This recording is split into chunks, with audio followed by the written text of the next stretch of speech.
Farmland preservation zoning is a tool that local governments may use to implement a farmland preservation plan. This tutorial will cover the basics of farmland preservation zoning, including the purpose of adopting an ordinance and the types of uses that may be allowed in a farmland preservation. Farmland preservation zoning enables a local government to limit land use conflicts in agricultural areas. Complaints about agricultural activities by non-farming neighbors can often pressure agricultural operations to close or move elsewhere.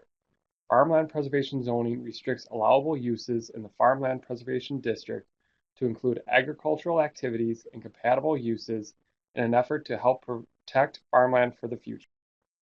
As an added benefit, landowners with land that is located in a Farmland Preservation District may claim a Farmland Preservation Tax Credit provided they meet other eligibility requirements, such as complying with the state soil and water conservation standards and meeting a gross farm revenue threshold of $6,000 per year or $18,000 in the previous 3 years. Allowable uses in a farmland preservation district include agricultural, accessory, and agriculture-related uses. Agricultural uses are farming activities conducted for the purpose of earning an income or livelihood. The definition of agricultural use includes forest management and land enrolled in CRP.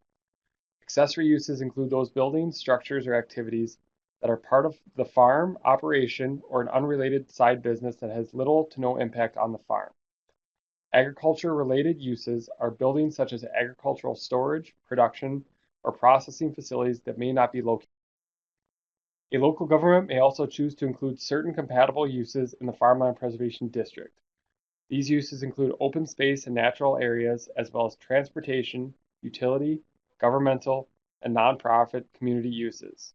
Some of these uses require a conditional use permit if the local government wishes to allow them in the Farmland Preservation District. While state law lists all the uses that may be included in the district, a local government may be more restrictive and limit those uses in the district if it chooses. For example, the law states that a farmland preservation zoning ordinance may allow limited non-farm residences subject to certain density restrictions as a conditional use in the district. A local government may decide to prohibit non-farm residences or residences of any kind in the farmland preservation district.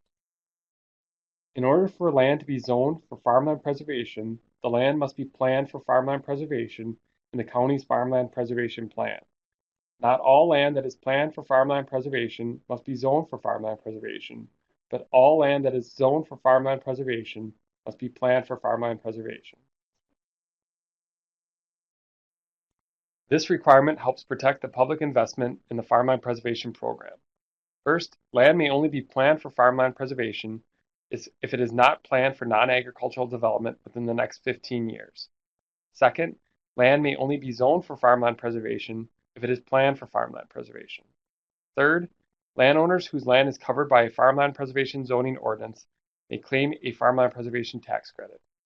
This means that the tax credit will only be directed to land that is likely to remain in agricultural use into the future, helping to preserve farmland. If you still have more questions on farmland preservation zoning, email us at datcapworkinglands@wisconsin.gov.